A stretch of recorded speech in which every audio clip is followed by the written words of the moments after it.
dari nama dan profesinya. Silakan 30 detik. Assalamualaikum Pak Yusuf Kala. Saya Haryadi Sukamdhani, pengurus Apindo Pak. Menyambung daripada pertanyaan Pak Hasanuddin tadi Pak.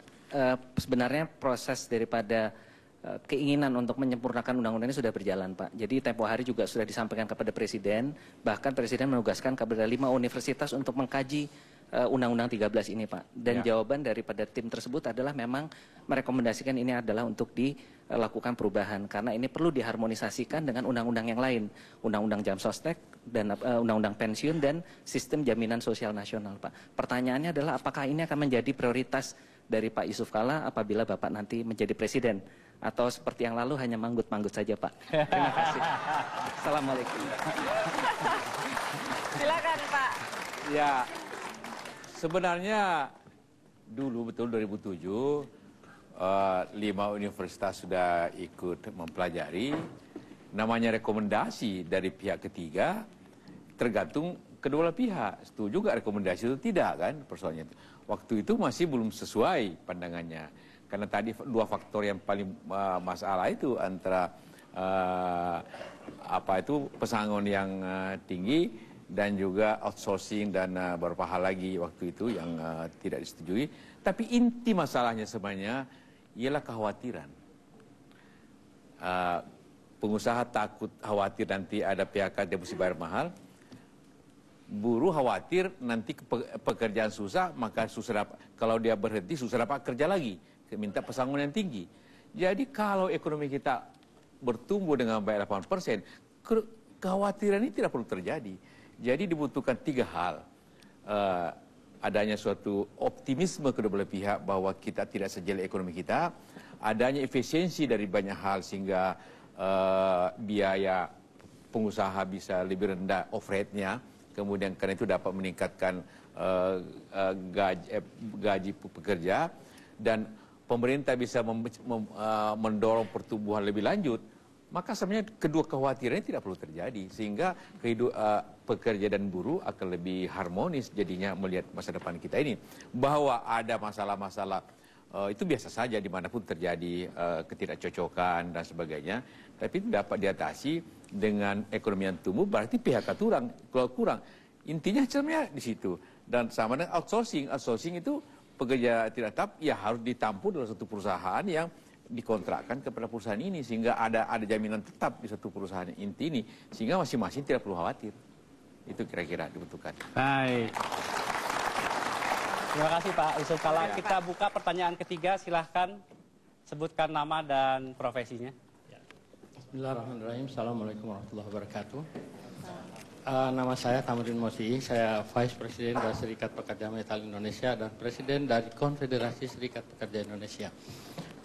Begini Bapak Yusuf Kala yang terhormat, di masyarakat banyak berkembang komentar bahwa di negeri kita ini undang-undang ketenaga kerjaan terlalu rigid, gitu. Sehingga katanya para investor itu tidak mau datang. Nah, bagaimana pandangan Bapak tentang masalah ini? Dan insya Allah kalau Bapak kepilih kelak jadi presiden, apa yang akan Bapak lakukan terhadap komen-komen yang seperti ini, yang terkait juga dengan keluh kesah dari teman-teman pengusaha, yang sama juga dengan teman-teman serikat pekerja. Kayaknya belum ada yang match ini, belum tune in tentang undang-undang ini. Baik, terima kasih bagaimana Pak. Silakan Pak Yusuf Kala. Ya, yang pertama harus dijaga saling kepercayaan. Bahwa serikat pekerja percaya kepada pengusaha-pengusaha bahwa dia bisa kerja kuat sehingga tidak perlu perusahaannya bubar, kemudian PHK. Dan memang keluhan-keluhan atau kekhawatiran pengusaha itu sebenarnya 2 hal tadi itu. Bahwa kalau dia perusahaannya lebih mahal menutup perusahaan daripada membangun perusahaan di Indonesia menurut mereka, walaupun sebenarnya tidak seperti itu. Tapi yang paling penting sebenarnya, kalau kita lihat pertama UMR, hampir tidak banyak perusahaan asing atau perusahaan sebenarnya di UMR. Mungkin pekerjaan yang membutuh kerja banyak seperti garment atau sepatu mungkin di situ. Tapi yang lainnya saya yakin tidak, industrialnya tidak. Jadi kalau kita bicara seperti itu, maka undang-undang itu memang lebih kalau rigid. Di mana-mana undang-undang itu kadang-kadang ada detail. Apalagi undang-undang ini dibuat pada zaman demo kan, tekanan demi tekanan. Ya, pada zaman itu tahun 2002, 2003, gitu kan, akhirnya baik Departemen Tenaga Kerja termasuk juga DPR itu sangat banyak menerima aspirasi. Itu dapat dipahami. Jadi kalau memang tujuan kita bersama lebih fleksibel agar lapangan kerja kita lebih terbuka sehingga lebih banyak berpikir bahwa ke depan, artinya kita menjaga yang bekerja, tapi kita tidak menjaga yang tidak bekerja kan? Itu masalahnya sering pergerakan. Ya, memang yang sudah bekerja terjaminnya luar biasa, tapi mengurangi investasi atau kemungkinan investasi menyebabkan pekerja baru menjadi susah masuk, susah dapat. Itu masalahnya. Jadi kalau dapat dipahami dua hal itu, bilateralnya diadakan lebih baik, tapi dengan jaminan-jaminan yang tetap ada, tetap baik, jaminannya kepada buruh tetap baik. Itu saya yakin kita akan mempunyai suatu undang-undang yang memenuhi aspirasi kedua belah pihak, tidak ditolak oleh kedua belah pihak. Ini memang kasihan juga undang-undang itu, tidak ada senangin. Karena itu maka secara umum, saya kira itu yang kita dapat buat. Baik, satu lagi Pak JK, kesempatan untuk penanya menanyakan masalah yang terkait dengan Undang-Undang Ketenagakerjaan. Silakan Pak, nama dan profesinya. Assalamualaikum warahmatullahi wabarakatuh. Waalaikumsalam. Nama saya Mudofir dari KSBSI.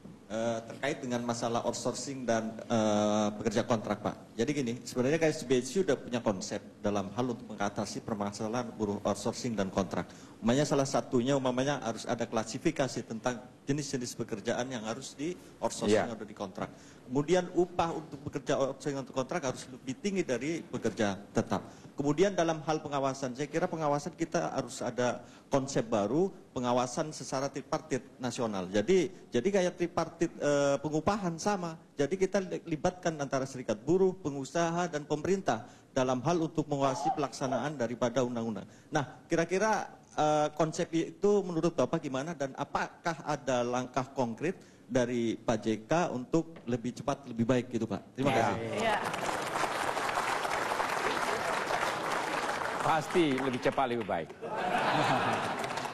Karena itu konsep itu tinggal kita rundingkan bertiga antara pekerja, pengusaha, dan pemerintah.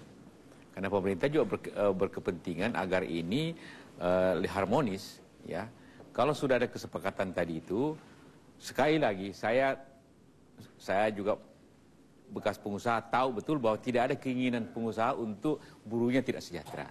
Kalau tidak, bagaimana dia mau bekerja tenang kan? Kedua, tidak ada keinginan juga buruh agar ini bangkrut, ya kan? Tidak ada keinginan dua-duanya.